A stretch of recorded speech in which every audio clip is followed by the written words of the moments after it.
Sa kaniyang muling pagparito, what I mean is the second coming, yun po ang pinaka-grandes event na masasaksihan ng buong sangkatauhan. Napakaganda, napakamaluwalhati.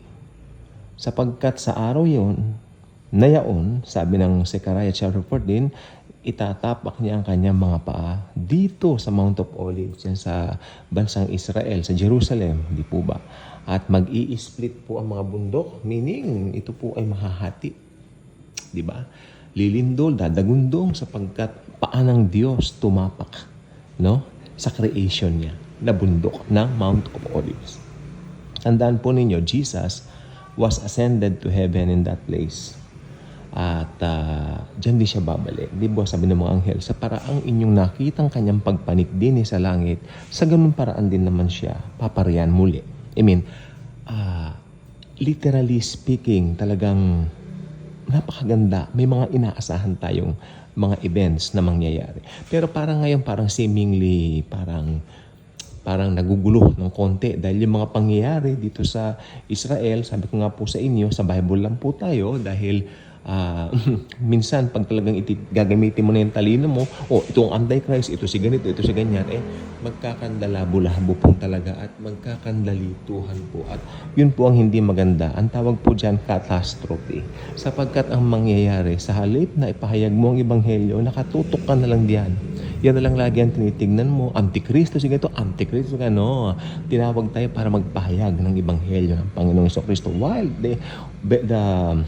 the preaching of the eschatology, okay, sabi ko sana, while learning the eschatology, sabi ko sana, is important, huwag natin kalilimutan yung pinaka-importante, ang ipahayag, ang ebanghelyo ng Gospel of Grace ni Lord Jesus Christ.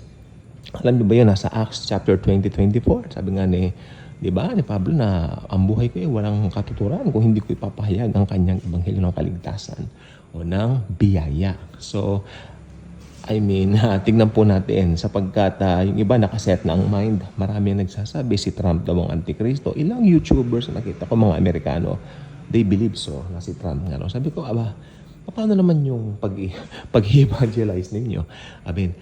That's the very most important thing. Huwag natin kalilimutan yun. We are called, di ba, to share the good news of the Lord Jesus Christ. Hindi po para magtutok sa mga ibang importante rin na may mga doktrina ng eschatology.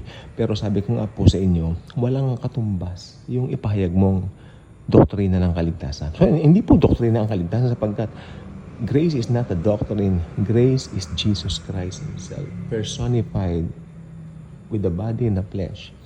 Pero buong 33 years ng kanyang buhay, dumepende siya sa Holy Spirit. Di ba? Hindi niya ginamit ang kapangyarihan niya. Pero yung kalikasan niya nananatili nandoon. Diyos siya.